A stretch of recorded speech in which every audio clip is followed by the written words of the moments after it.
Hello student, welcome to Pharma Digital and here in this video I am gonna discuss about the some introduction part of the blood and what are the components of blood. Here in this video we discuss. And before going to any discussion about the blood, we know how the blood is important for our life, for other life. And here the today's class theme is donate blood and save life.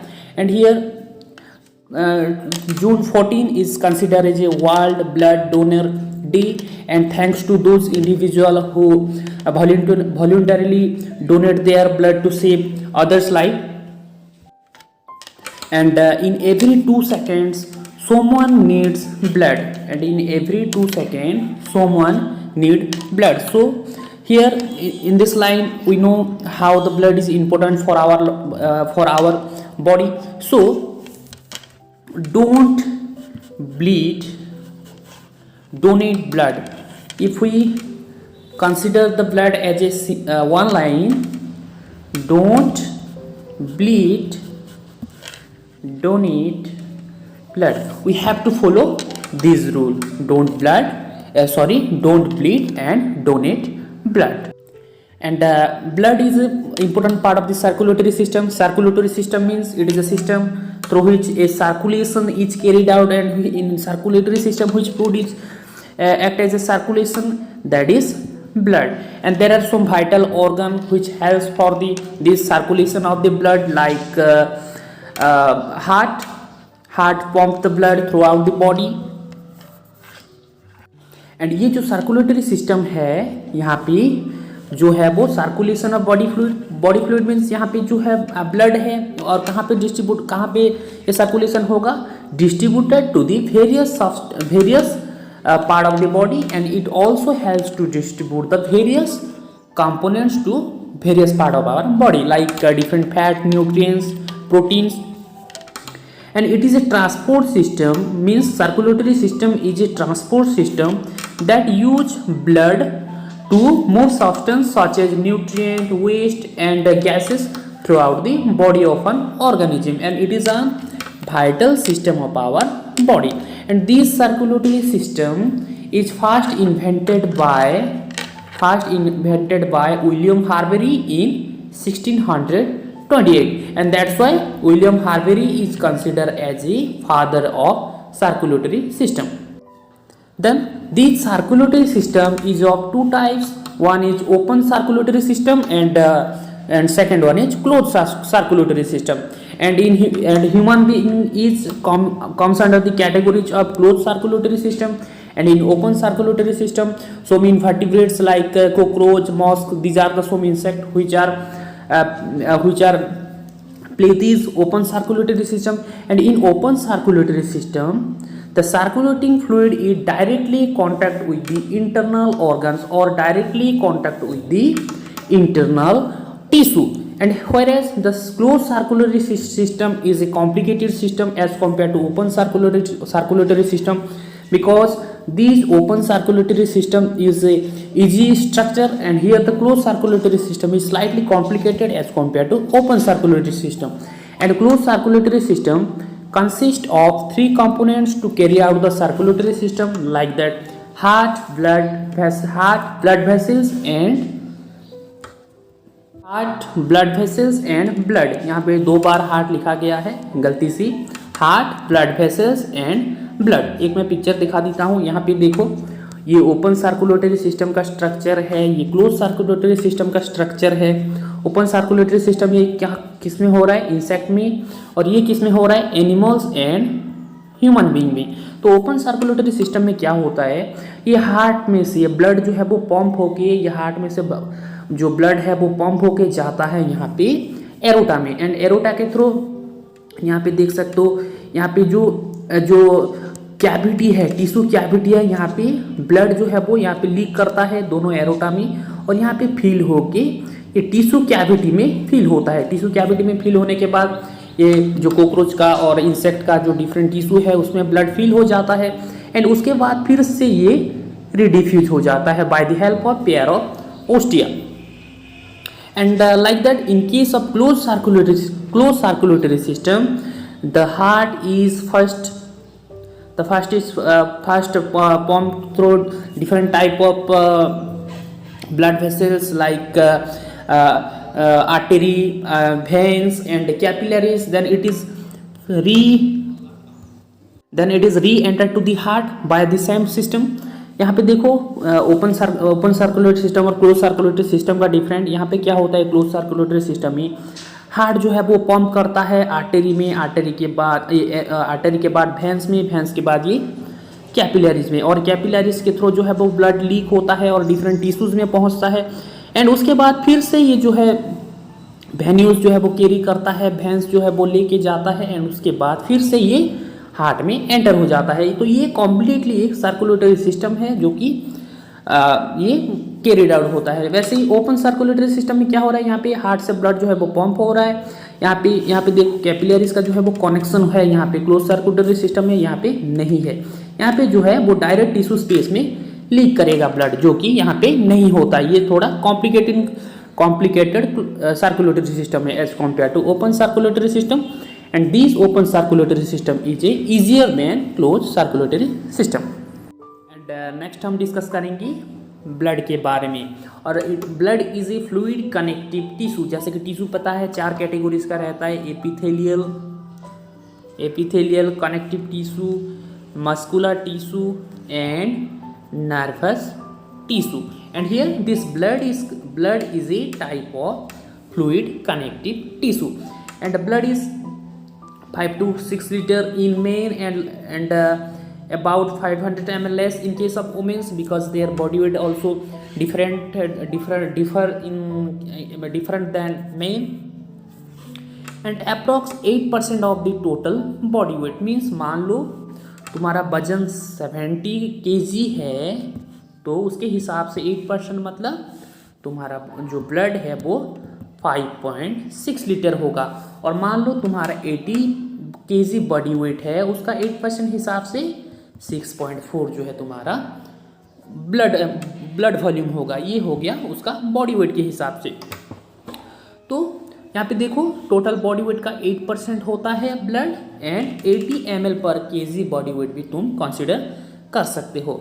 And blood is 4 time more viscous than water. Viscous means restrict the flow property, means जिसका viscosity जितना कम होगा वो easily flow हो पाएगा। उसकी comparison में देखा जाए तो 4 गुना ज़्यादा विस्कस रहता है as compare to water. And according to their properties, chemical properties, it is slightly alkaline with a pH 7.4 to 7.6. Next we discuss about the components of blood. Blood is basically classified into 2 components.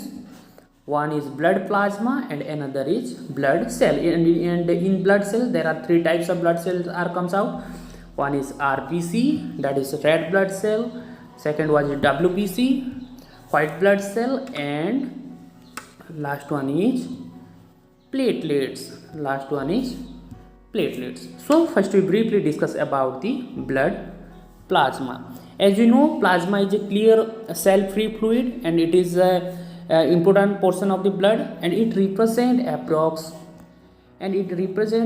55% of the total blood volume. If we consider 100% is the total blood volume, out of 100%, 55% is the blood plasma, and out of 55% of the blood plasma, 91% is water, and remaining 9% is inorganic and organic molecules. And in inorganic molecules there are some micro elements are present, like the sodium, calcium, potassium, chloride, bicarbonate, magnesium and copper, and here the plus and minus sign is their charge. And like that, organic molecules like different plasma proteins like albumin, globulin, fibrinogen are present, and non-proteins like sugar, fat, enzymes, these are also some important components which provide growth and stability and energy to our body. तो यहाँ पे देखो inorganic में sodium, calcium, chloride, bicarbonate जैसी micro elements present रहता है plasma में, और कुछ ऑर्गेनिक मॉलिक्यूल्स भी प्रेजेंट रहते हैं, जैसे कि एल्ब्यूमिन, ग्लोब्यूलिन, फाइब्रिनोजेन और भी बहुत सारी प्लाज्मा प्रोटीन जैसे कि ग्लाइकोप्रोटीन, लिपोप्रोटीन और भी बहुत सारे जो है प्लाज्मा प्रोटीन पाए जाते हैं।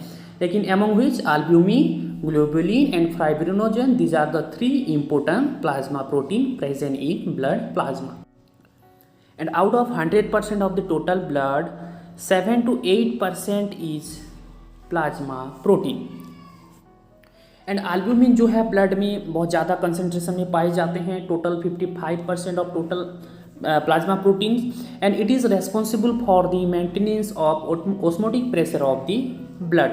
और ऑस्मोटिक प्रेशर मेंटेन होने से क्या होगा, प्रॉपर एडिक्वेट फ्लो जो है वो प्रोवाइड करेगा ब्लड का। मीन्स सिंपली ये जो है विस्कोसिटी और ब्लड का जो हेल्दीनेस है वो मेंटेन करने में मदद करेगा। कौन मदद करेगा, एल्ब्यूमिन प्लाज्मा प्रोटीन। वैसे ही दूसरा जो प्लाज्मा प्रोटीन है वो ग्लोबुलिन है, और ये 3 तरीके का रहता है, alpha, beta and gamma, and ये लिम्फॉइड टिश्यू से प्रोड्यूस होता है। लिम्फॉइड टिश्यू मीन्स जैसे कि हमारा टॉन्सिल्स रहता है, जो कि हमारे बॉडी के डिफरेंट पैथोजेंस को फाइट करने में मदद करता है। वायरस, डस्ट पार्टिकल डिफरेंट वो फागोसाइटिक एक्शन दिखाता है, उसे निगल लेता है।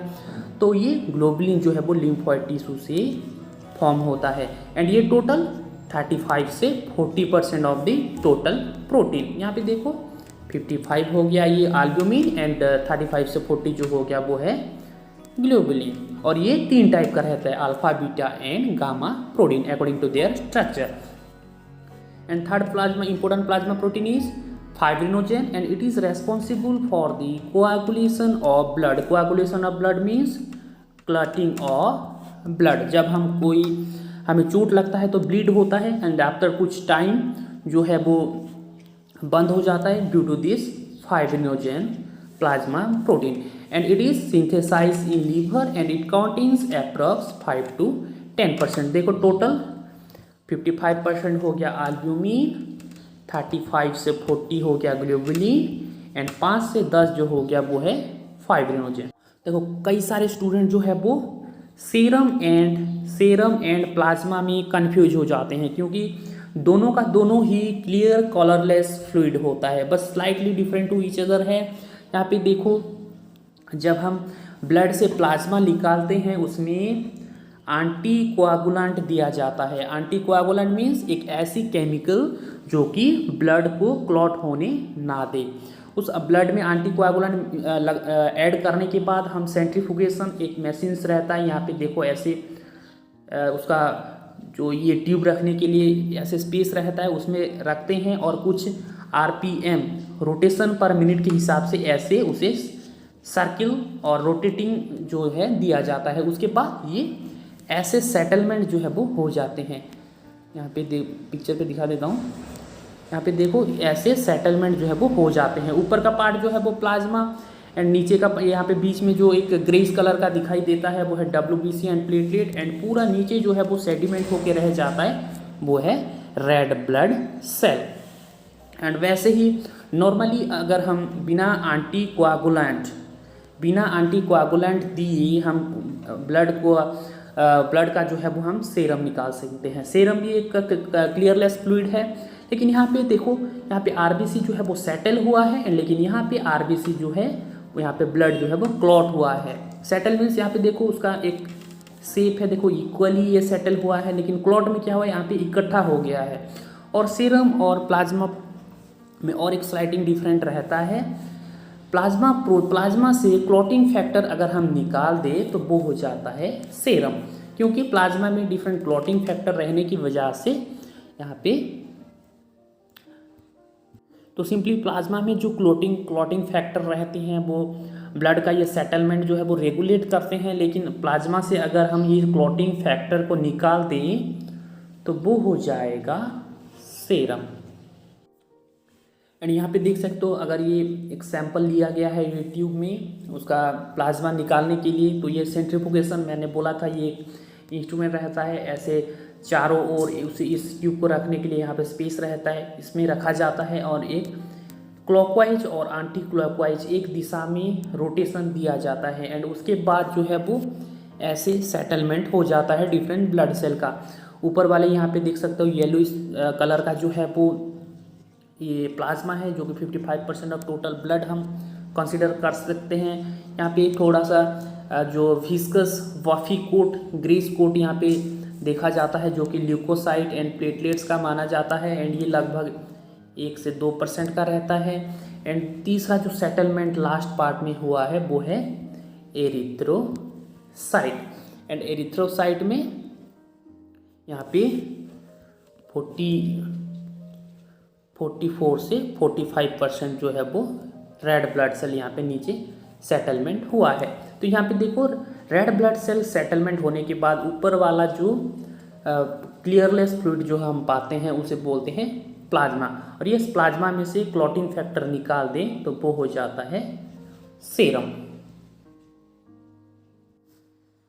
So thank you, this is all about the today's class. I think all of you enjoy the topic. If you have any kind of doubt, frequently register your comment in comment box. Thank you.